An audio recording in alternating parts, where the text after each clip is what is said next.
நீங்க எப்பேற்பட்ட நாத்திகனாக மோசமானவனாக இருந்தாலும் இந்த ஈகோ சிஸ்டத்துல வாழ்ந்தா இந்த ஞான சத்தியங்கள் உங்களுக்குள்ள போயே தீரும். நிறைய பேர் நாங்க சன்னியாசிங்கன்னு சொல்லி பீத்தி திரிறாங்களே, கிரம பிரம்மச்சாரிகள் தான். மனம் எப்பொழுதுமே பேய் பிடித்த குரங்குக்கு சமம். இக்கரைக்கு அக்கறை பச்சை, அக்கறைக்கு இக்கரை பச்சைன்னு மாறி மாறி தாவும். இரண்டு மனத்தோடு இருப்பவர் யாவரும் கொடுக்கவும் வேண்டாம், கொடுத்தால் பெறவும் மாட்டேன். இதுல 4 பேர் வதந்தி கிளப்பி விடுவான். எனக்கு அந்த சாமியாரை பத்தி தெரியும், நான் அங்க இருக்கும்போது இப்படி பார்த்திருக்கேன், இங்க இருக்கும்போது அப்படி பார்த்திருக்கேன், குஜராத்ல இருக்கும்போது இப்படிலாம் நடந்துச்சு, குஜராத்துக்கு நான் போகவே இல்லையா. சாமி, இந்த கற்பழிப்பு வழக்கை பத்தி உங்களுடைய ஒப்பீனியன் என்னன்னு கேட்டாங்க. ஏய், நான் அந்த ஊருக்கே போலியாடா, அந்த கேஸ் என் தலைமையில வச்சாங்களா.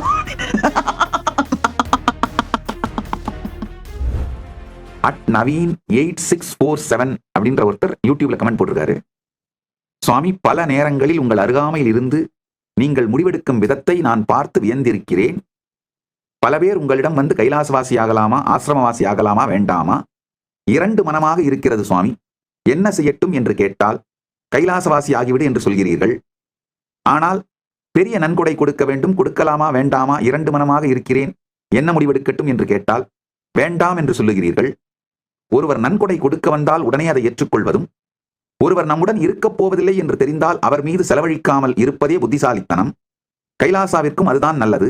ஆனால் நீங்கள் ஏன் இந்த மாறுபட்ட முடிவுகளை எடுக்கிறீர்கள்? உங்கள் முடிவுகளை நான் புரிந்து கொள்ளவே முடியவில்லை.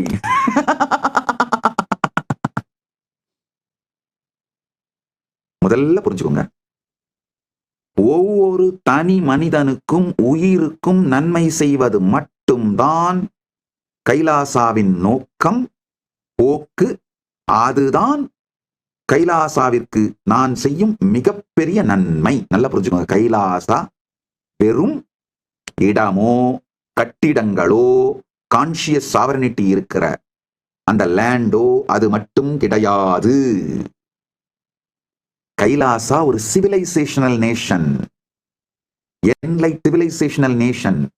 இந்த சாவரின் லேண்டு, கட்டடம், நாடு, இது எல்லாமே ஒவ்வொரு தனி மனிதனுக்கும் நன்மை செய்வதுதான்.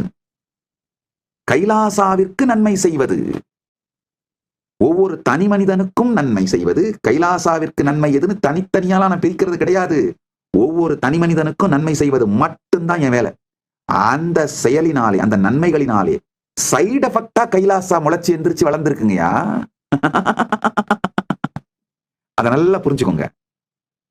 இப்ப நீங்க கேட்கிற கேள்விக்கு பதில் சொல்ற புரிஞ்சுக்கோங்க. அதாவது, ஒருத்தர் ஆதீனவாசி ஆகலாமா, கைலாசவாசி ஆகலாமா, வேணாமா, 2 மனமா இருக்கு, என்ன செய்யட்டு வந்து கேட்டா நான் உடனே கைலாசவாசி ஆகிடுன்னு சொல்லுவேன். காரணம் என்னன்னா, அவர் ஒரு 6 மாசம் கழிச்சு, 1 வருஷம் கழிச்சு இங்க இருக்க விருப்பம் இல்லை, ஏதோ காரணத்தால போதும் அப்படின்னு நினைச்சு வெளியில போனார்னா அவருக்கு எந்த நஷ்டமும் இல்லை, எல்லா லாபம் தான். காரணம் என்னன்னா, இங்க அவர் இருந்த 6 மாசம் 1 வருஷம் தினந்தோறும் கட்டாயமா காலையில யோகா பண்ணி ஆகணும், தினந்தோறும் கட்டாயமா காலையில சிவபூஜை பண்ணி ஆகணும், தினந்தோறும் இந்த ஞான சத்தியங்களை கேட்டாகணும்.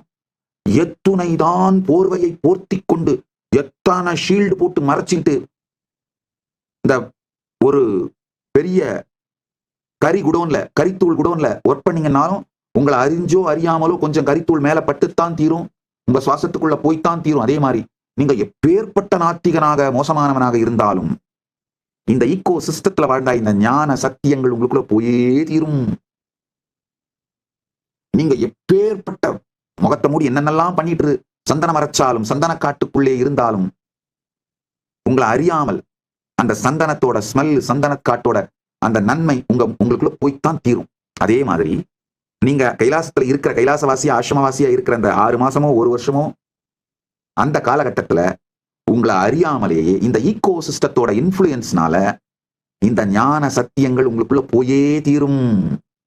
அதனால நீங்க ஒருவேளை 1 வருஷம் கழிச்சு, 6 மாசம் கழிச்சு, 2 வருஷம் கழிச்சு வெளியில போனாலும் உங்களுக்கு நான் நன்மை தான் செஞ்சிருக்கேன், உங்களுக்கு நன்மை தான் நடந்திருக்கு, எந்த தீங்கும் நடக்கல. உங்க எல்லாருக்கும் தெரியும், ஒரு விதி என்னன்னா, கைலாசவாசியா ஆகிறவங்க யார்கிட்ட இருந்து எந்த பணமும் நன்கொடை வாங்க மாட்டோம். இது விதி. ஏன்னா எப்போது நீங்க திரும்பி போனா அந்த பணம் உங்களுக்கு உங்க வாழ்க்கைக்கு உபயோகமாகணும். அதனாலதான் 2 மனமாக இருந்தாலும் அவருக்கு நல்லதாகத்தான் மாறப்போகிறதுங்கிறதுனால ட்ரை பண்ணி பாரு, வந்துதான் பாரு, ட்ரை பண்ணி பாரு. அதனாலதான் சன்னியாசமே எடுத்த உடனே சன்னியாசம் கொடுக்க மாட்டேன், கிரம பிரம்மச்சரி தான் கொடுப்பேன். நிறைய பேர் நாங்க சன்னியாசிங்கன்னு சொல்லி பீத்தி திரிறாங்களே, கிரம பிரம்மச்சாரிகள் தான். கிரம பிரம்மச்சரியம் தான் கொடுக்குறேன். அதிகபட்சமா சில பேருக்கு நைஷ்டிக பிரம்மச்சரியம் கொடுத்துருக்கேன். என் தந்தையை தவிர வேறு யாருக்கும் இதுவரை மகாபாகியம் கொடுத்து பூரண சந்நியாசம் கொடுக்கல. முதல்ல கிரம பிரம்மச்சரியம் கொடுப்பேன், அதுக்கப்புறம் நைஷ்டிக பிரம்மச்சரியம் கொடுப்பேன். அந்த சந்நியாசத்தினுடைய 32 பரிமாணங்கள்ல ஒவ்வொன்னா கொடுத்துட்டே வருவேன். காரணம் என்னன்னா, நீங்கள் இந்த வாழ்க்கை தான் அப்படின்னு முடிவு பண்ணி உங்களை நீங்களே இதுல ஸ்திரமாக்கிக் கொள்வதற்காக ஒருவேளை வேணான்னு விட்டுட்டு போனாலும் அதனால் உங்களுக்கு இருந்த காலம் வரை உங்களுக்கு நன்மைதான் நடந்திருக்கிறது. அதனாலதான் விட்டுட்டு போனவங்க எல்லாரும் அவங்க வாழ்க்கையோட பெஸ்ட் பீரியடா கைலாசவாசி ஆசிரமவாசியா இருந்த காலம்தான் இன்னமும் உள்ளுக்குள்ளே நினைத்து ஏங்கிக் கொண்டிருக்கின்றார்கள். அது ஒண்ணு. அடுத்தது, பெரிய நன்கொடை கொடுக்கறதுக்கு யாராவது கொடுக்கலாமா வேணாமா, 2 மனமா இருக்கு, இதுதான் ரைட் டைமா அப்படின்னு கேட்டா நான் உடனே வேண்டான்னு சொல்லுவேன். அது காரணம் என்னன்னு சொல்ல தெரிஞ்சுக்கோங்க. மனம் எப்பொழுதுமே பேய் பிடித்த குரங்குக்கு சமம். இக்கரைக்கு அக்கறை பச்சை, அக்கறைக்கு இக்கரை பச்சைன்னு மாறி மாறி தாவும். அந்த மாதிரியான மனம் இருக்கும் பொழுது இப்ப கொடுக்கலாமா வேண்டாமா, இதுதான் ரைட் டைமா அப்படின்னு கேட்டாலே முடிச்சு போச்சு. இது ரைட் டைம் இல்ல, கொடுக்காத அப்படின்னு. நன்கொடை எப்படி தெரியுமாங்கய்யா? உங்களுக்கு உங்களுடைய உயிரே உயிர்மையால் உயிர்ப்பிக்கப்பட்டு இந்த தீட்சையினாலும் சக்திபாதத்தாலும் ஞான கருத்துக்களாலும் நான் உங்க வாழ்க்கைக்கு அளிக்கின்ற கான்ட்ரிபியூஷன்ஸால, உங்க வாழ்க்கைக்கு நான் செய்கின்ற நன்மைகளினால் உங்க உயிர் உயிர்த்து மலர்ந்து, பெருமானே உங்களுக்கு நான் என்ன கொடுக்க முடியும், என்னையே கொடுத்தாலும் தகும், என்ன கொடுத்தாலும் தகும், இந்த உலகையே கொண்டு வந்து உங்கள் திருவடியில் சமர்ப்பித்தாலும் தகும், என்ன கொடுக்க முடியும் அப்படின்னு உயிர் மலர்ந்து உணர்வு பொங்கி நன்றி உணர்வின் உச்சத்தில், உயிரின் உயிர்மையின் உச்சத்தில், உயிர்மின் சக்தியின் உச்சத்தில் கொடுக்கலாமா வேண்டாமா அப்படிங்கிற சந்தேகம் ஒரு துளி கூட இல்லாமல், இதுக்கு பிறகு பகவான் இருந்து எனக்கு என்னென்ன நன்மை வருதுன்றத பத்தி கவலை கிடையாது, இதுவரைக்கும் கொடுத்ததே நினைத்தற்கு அறிய பெரும் நன்மைகள், அதற்கு நன்றியாய் பெருமானே என் கையில் இருப்பதை உங்கள் காலடியில் போடுகின்றேன், வேறு எதுவும் எனக்கு தெரியாதனால் என் கையில் இருக்கின்ற இதைத்தான் உங்கள் காலடியில் என்னால் போட முடியும் என்று அதை உயிராய் சமர்ப்பிக்கின்ற, அது மாதிரி சமர்ப்பிக்கின்ற, அது மாதிரி வந்து காலடியில விழற, அவை வைத்தே இந்த கைலாசத்தை நம்மளால நடத்த முடியுங்கய்யா. 2 மனத்தோடு இருப்பவர் யாவரும் கொடுக்கவும் வேண்டாம், கொடுத்தால் பெறவும் மாட்டேன். அதனாலதான் யாராவது ஒருத்தர் ஆசிரமவாசி ஆகலாமான்னு வந்து கேட்டா நாளைக்கே வந்துருன்னு சொல்லுவேன். யாராவது இந்த பெரிய நன்கொடை கொடுக்க வந்து கேட்டா சாமி யோசிச்சுட்டு சொல்லும், போயிட்டு 2 மாசம் கழிச்சு வாங்க, இல்ல 6 மாசம் கழிச்சு வாங்க அப்படின்னுடும், அப்படின்னு அனுப்பி விட்டுருவேன். காரணம் வேற ஒண்ணும் இல்ல, வீட்டுல பொண்ணே வீட்டுக்கு தெரியும், பையனுக்கு தெரியும், சுத்தபத்த இருக்கவங்களுக்கு தெரியும் இந்த மாதிரி கொடுக்க போறாருன்னு. அவங்கெல்லாம் என்ன சொல்றாங்க, அதுக்கப்புறம் அவங்களுடைய சப்போர்ட்டோ ரெசிஸ்டன்ஸோ என்ன நடக்குதோ அதையெல்லாம் இவர் வித்ஸ்டாண்ட் பண்றாரா, அவங்கெல்லாம் பிரெயின் வாஷ் பண்ணுவாங்க, அதையெல்லாம் வித்ஸ்டாண்ட் பண்றாரா, பாரு இந்த சாமியார் பேர்ல நீ மயங்கிட்ட ஏதோ என்னென்னவோ வரும், அதையெல்லாம் வித்ஸ்டாண்ட் பண்றாரா. இதுல 4 பேர் வதந்தி கிளப்பி விடுவாங்க, எனக்கு அந்த சாமியாரை பத்தி தெரியும், நான் அங்க இருக்கும்போது இப்படி பார்த்துருக்கேன், இங்க இருக்கும்போது அப்படி பார்த்துருக்கேன், குஜராத்ல இருக்கும்போது இப்படிலாம் நடந்துச்சு, குஜராத்துக்கு நான் போகவே இல்லையா, இங்க இருக்கும்போது அப்படி நடந்துச்சு, அங்க இருக்கும்போது இப்படி நடந்துச்சு. ஒரு கொஞ்சம் என்ன சொல்றது, ஸ்ட்ராங்கான ஒரு விஷயம்தான், நடந்த ஒரு ஜோக்கு சொல்லிடுறேன். என்னுடைய பிரம்மச்சாரிகள் எனக்கு வந்து ரெகுலரா இந்த நியூஸ் பேப்பர் நியூஸ் சம்பந்தமா அந்த கிளிப்ஸ் எல்லாம் எனக்கு சொல்லி அதை பத்தி நான் ஏதாவது சொல்லணுமா, என்னுடைய ஒப்பீனியன் என்னன்னு சிலரெல்லாம் கேட்பாங்க. இப்ப 2 வருஷமா அதை பண்ண என்னால முடியல, நேரம் இல்லாதனால 2 வருஷமா அதுக்கு டைம் கொடுக்க மறுத்துட்டேன். ஏன்னா ஏஐ வேலை பண்ணிட்டு இருக்கிறதுனால. அந்த மாதிரி இவங்க வந்து எனக்கு சொல்லிட்டு இருக்கும்போது ஏதோ ஒரு கேஸ், ஒரு ஏதோ கற்பழிப்பு வழக்கு பத்தி, சாமி இந்த கற்பழிப்பு வழக்கை பத்தி உங்களுடைய ஒப்பீனியன் என்னன்னு கேட்டாங்க. ஏய் நான் அந்த ஊருக்கே போலியாடா, அந்த கேஸ் என் தலைமை வச்சிட்டாங்களாடா. அப்புறம் இல்ல சாமி, அது மீடியால இந்த நியூஸ் சாமி, அதை பத்தி நீங்க என்ன சொல்றீங்கன்னு கேட்கிற சாமி அப்படின்னு. இந்த மாதிரி நான் போகாத இடங்கள் எல்லாம் கூட அவங்கவுங்களா உருவாக்கிக்கிட்ட ரூமர் கதைங்க, ஜோடிக்கப்பட்ட வழக்குகள், இதெல்லாம் உங்க கண்ணுக்கு வரும், காதுக்கு வரும்.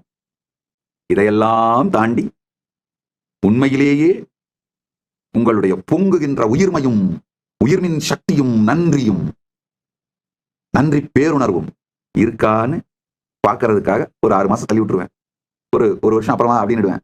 அதுக்கப்புறம் வந்தாலும் இப்ப என்ன அவசரம் சொல்றேன் போ அப்படிம்பேன். அதுக்கப்புறம் வந்தாலும் சாமி எப்ப வேணுமோ அப்ப வாங்கிக்குவோம் போ அப்படின்னுடுவேன். நல்லா புரிஞ்சுக்கோங்க. ஏன்னா நன்கொடை கொடுத்துட்டு அவருக்கு ஐயோ ஒரு வேகத்துல கொடுத்துட்டுமே, கொடுத்துருக்காம இருந்திருக்கலாமோ, ஒருவேளை நம்மளை பிரெயின் வாஷ் பண்ணி வாங்கிட்டாங்களோ அப்படின்னு நினைச்சாருன்னா அவருடைய அந்த சுய சந்தேகம் என் மீதும் கைலாசத்தின் மீதும் திரும்பி குரு சந்தேகமாக கைலாசத்தின் சங்க சந்தேகமாக ஆகி சங்கத்தை இழந்து விடுவார். சங்கத்திலிருந்து தூரம் ஆயிடுவாரு. அப்புறம் எங்கிட்ட இருந்து தூரம் ஆயிடுவாரு. குருவை இழந்து விடுவார்கள். அது மிக பெரும் கொடுமை. குருவை இழத்தல், ஹஸ்பண்டை இழந்து விடோவாகிறது, ஒய்ஃபை இழந்து விடோவர் ஆகிறது, அதையெல்லாம் விட குருவிடமிருந்து தூரமாய் போய் இந்த குரு விடோவாகிறது தான் மிக பெரும் கொடுமைங்கயா, மிக பெரும் இழப்பு. அது அவங்களுக்கு நடந்துட வேணாமேன்றதுக்காகத்தான் நன்கொடை கொடுக்க வந்தா அப்புறம் பார்க்கலாம், அப்புறம் சொல்றேன், நன்றாக புரிந்து கொள்ளுங்கள். இப்பவும் சொல்றேன், இது எல்லோருக்கும் சொல்றேன். யார் யாருக்கெல்லாம் கைலாசவாசி ஆகலாமா, ஆசிரமவாசி ஆகலாமா, சன்னியாசம் எடுத்து பார்க்கலாமா, எடுத்துக்கலாமா அப்படின்னா தோணுதா, 2 மனமா இருந்தாலும் கவலைப்படாதீங்க, உடனே எடுத்துக்கோங்க. ஏன்னா விட்டுட்டே போனீங்கன்னாலும் அந்த இருந்த காலகட்டத்திலே உங்களுக்கு மிகப்பெரிய நன்மை நிகழ்ந்து இருக்கும். உங்ககிட்ட இருந்து எதையும் நான் வாங்க போறது இல்லை, எதுவும் கொடுக்கறது ஒண்ணு இல்லை. எங்கிட்ட இருந்து நீங்க வாங்கிக்கிறது தான் நிறைய இருக்கு, அதெல்லாம் வாங்கியிருப்பீங்க, நன்மைகளை அடைந்திருப்பீர்கள், உடல் பெஸ்ட் ஹெல்த்ல இருந்திருப்பீங்க. நல்லா புரிஞ்சுக்கோங்க. விட்டுட்டு போனவங்க எல்லாருமே ஃபீல் பண்றது என்னன்னா, 1000 ஆகட்டும், ஆசிரமத்துல இருந்த அந்த டைம்ல தான் என் உடம்பு பெஸ்ட் ஹெல்த்ல இருந்தது, என் மனசு பெஸ்ட் நிலையில இருந்தது, உயிர் கான்சியஸ்னஸ் குண்டலினி சக்தி எல்லாமே பெஸ்டா இருந்தது, அது என் வாழ்க்கையோட பெஸ்ட் காலம்பா அப்படின்னு நினைப்பவர்கள், இயங்குபவர்கள் அத்துணை பேரும் இருக்கிறார்கள். விட்டு போன அத்தனை பேரும் வெளியில சொல்ல முடியலனாலும் உள்ள இயங்கிட்டு தான் இருக்காங்க. அதனால ஆசிரமவாசி ஆகணுமா கைலாசவாசி ஆகணுமான்னு உங்களுக்கு 2 மனமா இருந்தா உடனே வந்துருங்க.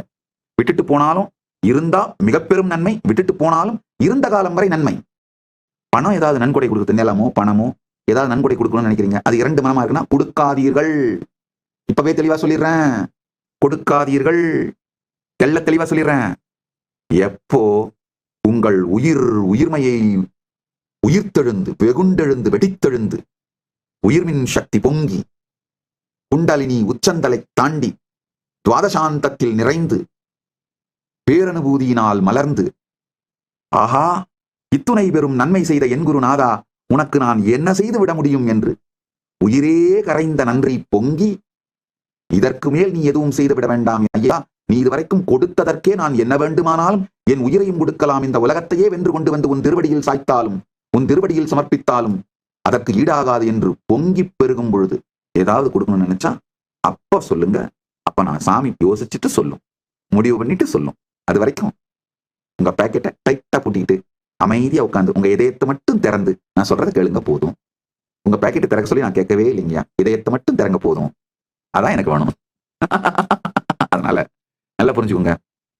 உங்கள் ஒவ்வொருவருக்கும் தனி மனிதர்களுக்கும் நன்மை செய்வதுதான் கைலாசாவின் நோக்கம், போக்கு. கைலாசாவின் நன்மைன்னு தனியா வேற ஒண்ணும் கிடையாது. உங்கள் அனைவருக்கும் செய்யப்படும் ஞான நன்மைகள், உடல் நல நன்மைகள், மனநல நன்மைகள், சேவைகள், அன்னதானங்கள், மற்ற ஞானதானங்கள், இந்த நன்மைகள் தான் கைலாசா. இதோட சைடு எஃபெக்ட்ல கொஞ்சம் லேண்டு, கட்டடம், இந்த நாடு நடக்குது, உருவாகுது, எக்ஸ்பேண்ட் ஆகுது. ஆனால் உங்களுக்கு தொடர்ந்து செய்யப்படும், தனி மனிதர்கள் ஒவ்வொருவருக்கும் தொடர்ந்து செய்யப்படும் எல்லா நன்மைகளும் தான் கைலாசா. நல்லா புரிஞ்சுக்கோங்க. நான் இவ்வளோ ஃபில்டர் பண்ணி வேணான்னு சொல்லி மறுத்து போஸ்ட்போன் பண்ணி அப்புறம் சொல்லி இவ்வளோ பண்ணியே ஒரு வருஷத்துல ஆவரேஜா 100 கைலாசம் உருவாகுதுங்க. 2025 கடந்த ஆண்டு ஆவரேஜா 100 இடங்கள்ல புது கைலாசங்கள் உருவாகி இருக்கு. அப்படின்னா ஒரு வாரத்துக்கு 2, ஆவரேஜா 4 நாளைக்கு ஒரு கைலாசம். வருஷத்துக்கு 100ன்னா 52 வாரம், ஆவரேஜா வாரத்துக்கு 2, 4 நாளைக்கு 1 உருவாயிட்டே இருக்கு. இது இத்தான டேம் போட்டு ஃபில்டர் பண்ணி அப்புறமா பார்க்கலாம் பொறுமையா பார்க்கலாம்னு சொல்லி அதுக்கப்புறமா அளிக்கப்படுறது. அதனால நல்லா புரிஞ்சுக்கோங்க. பரமசிவ பரம்பொருளே வெளிப்பட்டு இதை நடத்துகின்றார். அவருடைய திருப்பணி அவர் செய்து கொள்ளுகின்றார்.